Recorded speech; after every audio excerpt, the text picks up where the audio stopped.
NASSCOM Game Developers Conference, and we're in conversation with Stephane D'Astous, who's joining us here, and he has been at the helm of Eidos-Montreal for many, many years. He's set up the studio until recently, was of course overseeing operations. You're a veteran with the industry, Stephane, if I could say that. And you come from Canada, where the hub of innovation has always been there, where gamers have always traditionally gone, because the environment seems to be very conducive for developing better and better games. First time to India, I'm assuming? Yes, and I'm very pleased. Okay. So what brings you here, and what comes to mind when you come to this conference here in India? Well, I have attended a lot of GDC's events around the world, but not the one in India. Mm-hmm. And I was very curious of the status of the industry in India, because it's always very evolving very rapidly. And I'm learning a lot. So in your experiences, have you interacted with any Indian developers? What has that experience told you so far?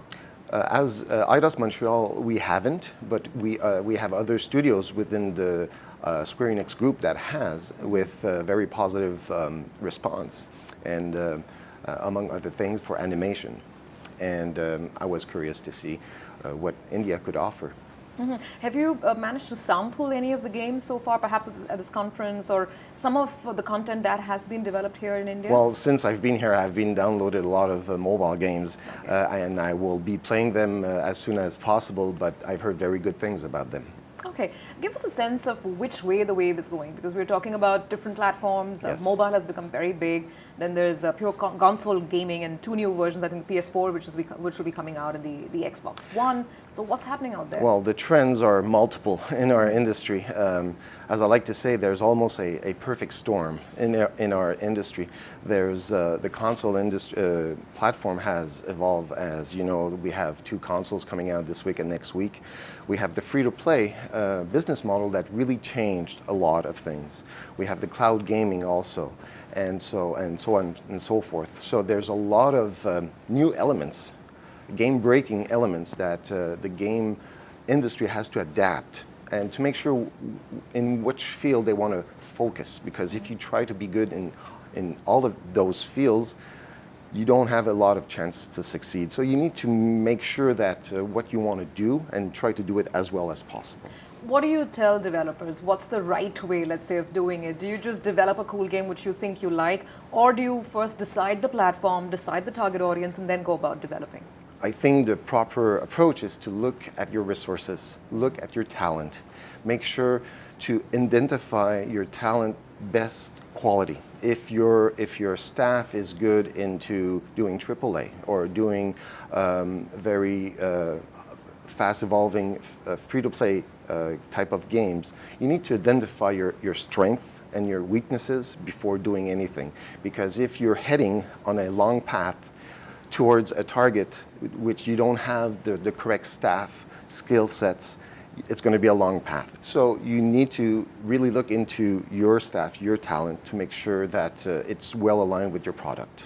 Okay, sure. And what about revenue models? What about the ease of making money, especially for an indie developer? I'm not sure if it's easy to make money in the gaming industry, to be honest. It's quite a difficult, very competitive period. In the platform, on the console platform, there's a few games that are doing a lot of money. We've seen GTA generating $1 billion in 3 days. That's the record in the entertainment industry. All media. Grand Theft Auto, right? Grand Theft Auto 5, sorry. The 5, yeah. So that's more than any medium in entertainment. $1 billion in 3 days. $1 billion in 3 days. And that doesn't mean there is no other space for other types of game. But does that tell you that it's really console gaming, that's really what it's more about? Or no, is that where the money is? As I say, the pie chart is just evolving. We need to understand that free-to-play will not kill the console game, as television didn't kill cinema.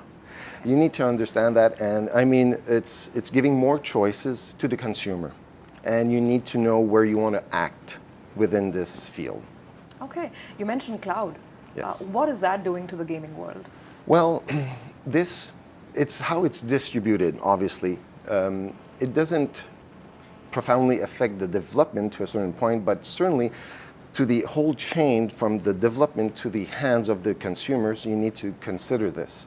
And when you're doing 100% digital distribution, and when you're saying to the customer, well, in fact, you'll be playing and your code will be hosted thousands of miles or kilometers away, it's still, you need to take this in account because you need to have very good code, to have very good compression systems, and you need to have a very good bandwidth. So there's a whole chain of things that you need to consider. So while it might not do too much to sort of change the experience for a player, what will the cloud do to business models, you think?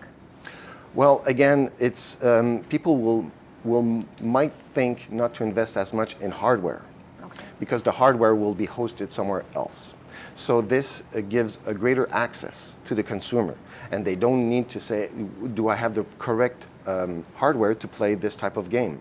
So I think on the long term, medium long term, the hardware eventually will be less impactful because that will be hosted somewhere, somehow in another digital reality. So people will have access to content.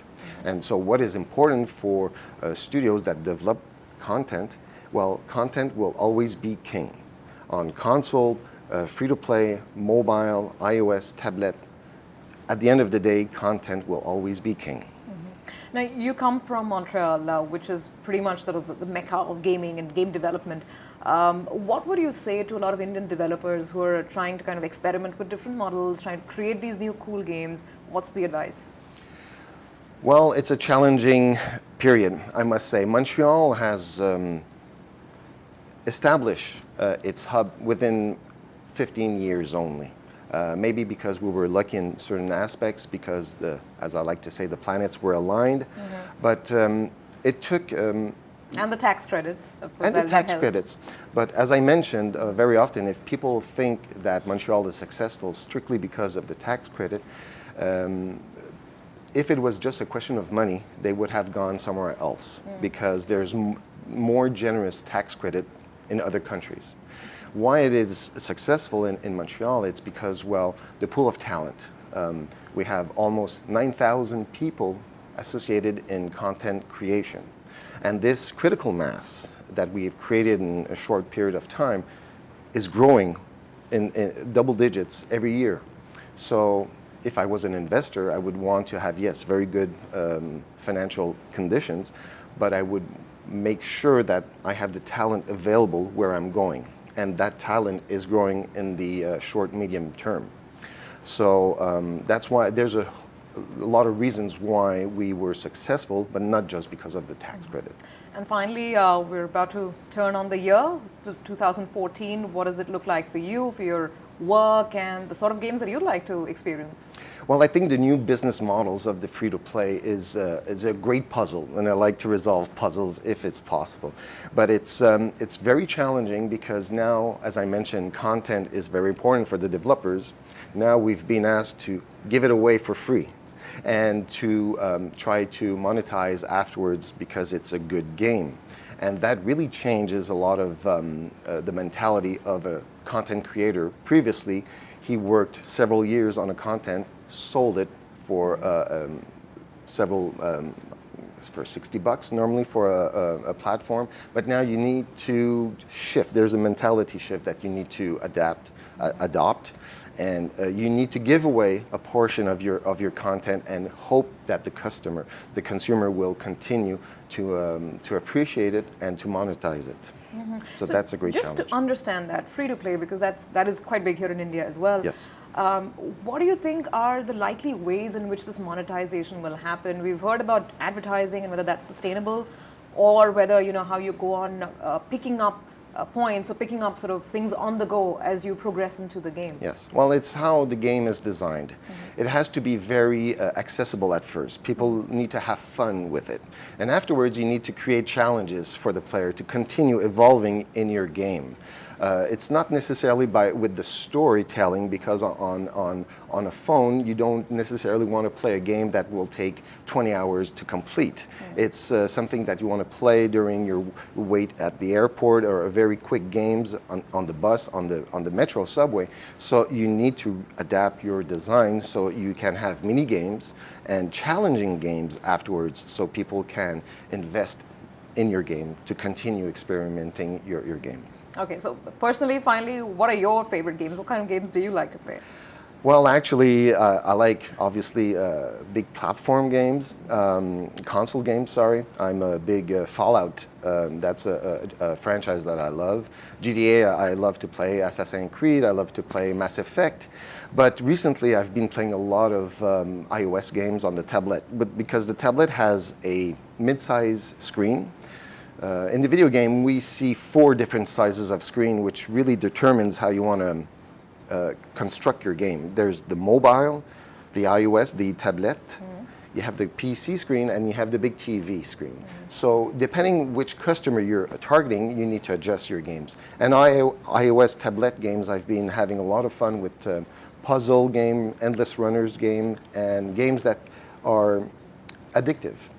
Is the PC screen going out of that list of 4 screens?